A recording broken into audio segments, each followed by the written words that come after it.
28 তারিখে ওষুধ দিচ্ছি। বুকে ব্যথা ছিল তাই না? বুকে ব্যথাটা কখন করতো বেশি? খালি পেটে সকালবেলা করতো। খালি পেটে, এটা গ্যাস্ট্রিকের কারণেই করে। তেল কয় কেজি লাগে তোমার বাসায় রান্নায়? তেল খাই না, তেল ছাড়াই তরকারি খাই। একবারেই তেল ছাড়া? একেবারেই তেল ছাড়া? আসলেই হ্যাঁ, বিশ্বাস করতে পারতেছি না। একরকম শুটকির তরকারি রান্না করি, তরকারি দিয়ে আমরা তেল ছাড়া ওই তরকারিটা রান্না করি। কালকে রাত্রে রান্না করছি। আমি কিন্তু বিশ্বাসই করতে পারতেছি না যে তেল ছাড়া রান্না করছি। একদিন রান্না করি 3-4 দিন লাগে খাই। গুড, খুব ভালো। এই জন্য তো তুমি আরো বেশি ভালো আছো। তোমার মেনলি সমস্যা হলো গ্যাস্ট্রিক থেকেই হচ্ছে।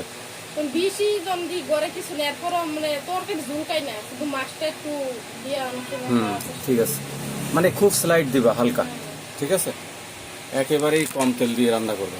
তো ওষুধ তো এই দিছি হইলো তোমার 28/4/26 1 2 3 4 4টা ওষুধ দিয়েছিলাম। হ্যাঁ, উইন্ডফ্লাওয়ার 1 2 3 4 4টা দিয়েছিলাম। এখনো 2 বোতল আছে না? কালকে একটুখানি ওই আলু ভর্তা দিয়ে খাইছে দেখে পেট ব্যথা করছে, এই জন্য তুমি আসছো জানাইতে। কিন্তু ওই চুলকানিটাও কমতেছে তাই না? চুলকানিটাও কমতেছে, আর এমনি তোমার হ্যাঁ হ্যাঁ বুঝতে পারছি। আরও ভালো থাকবে ইনশাল্লাহ। তোমার প্রেশারটা একটু হাই থাকে না? প্রেশার মাপছিলাম, এই যে 160/90। হ্যাঁ, যদি খুব এমার্জেন্সি হয় তাহলে খাইতে পারবো। একটু তেঁতুল খেলে। আচ্ছা, পানি খাচ্ছ ঠিক মতো? না, ওটা বললে হবে না, তুমি পানি খাওয়া আস্তে আস্তে। লেবু দিলে খেলে গ্যাস হবে, ওই লেবুর সাথে আবার একটু লবণ লাগাবে হালকা। হবে না বলুন ইনশাল্লাহ। তাহলে তো তুমি মোটামুটি সব দিক দিয়ে দেখলাম মোটামুটি ভালোর দিকে আছো। স্কিন ডিজিজটা তেল লাগাবা, গোসল মিস করবা না, পানিটা তোমার কম খাওয়া পড়তেছে, এটা তুমি ঠিক রাখবা, ঠিক আছে? তোমার রাগ তো একেবারেই কম, যত রাগই হোক বুঝাইলে আদর করলে সাথে সাথে চলে যায়, তাই না? মাইন্ড টেম্পারামেন্ট ঠিক আছে।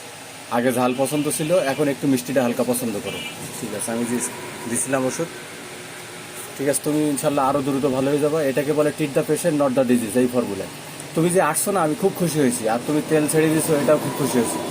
তোমার সমস্যাটাই তেল থেকে হচ্ছে। তো তেলটা যেহেতু ছাড়তে পারছো, ওষুধ লাগবে না, যে ওষুধ দেওয়া আছে এই ওষুধ কন্টিনিউ করো। এই জায়গায় তো সমস্যা, রাইট? এইটাই তো সমস্যা, কারণ অতিরিক্ত মানুষ থাকলে তখন একজন তেল পছন্দ করে, আরেকজন পছন্দ করে না। তবে এটা হলো সবার জন্য ভালো, তেল কম খাওয়া। সবাই তো বুঝতে চাইবে না, সবাই তো মুখের রোচক খাবারটা খাইতে চাইবে, এটাই তো নিয়ম। আর মুখের রোচক খাবার খেলেই বাড়বে। এরকম ভাবে যে তুমি তেল কম দাও, এটা তোমার মানে বুঝাইতে হবে তাদেরকে যে ডাক্তার বলছে তেল কম খাওয়ার জন্য, তেল কম খেলে সবার জন্য ভালো, ঠিক আছে? এটা তোমার বেটার হয়েছে খুব। আর তুমি যে আসছো এই জন্য খুব খুব খুশি হয়েছি আমি, কারণ না আসলে তো আমি বুঝতে পারতাম না। আমি এখন একটা ওষুধ খাওয়াই দিচ্ছি, তুমি এখন বাসায় যেয়ে আগের ওষুধ খাওয়া কন্টিনিউ করো। 4 বার করে খাচ্ছ না? ঠিক আছে, এইভাবে খাও, ইনশাল্লাহ তুমি ফুললি সুস্থ হয়ে যাবে। আর স্কিন ডিজিজটাও কমে যাবে যদি তুমি করো, এই নারকেল তেল লাগাও, গোসল মিস না করো, আর পানি বেশি খেতে হবে, ঠিক আছে? তাই তুমি যে সহযোগিতা করলে এই জন্য ধন্যবাদ।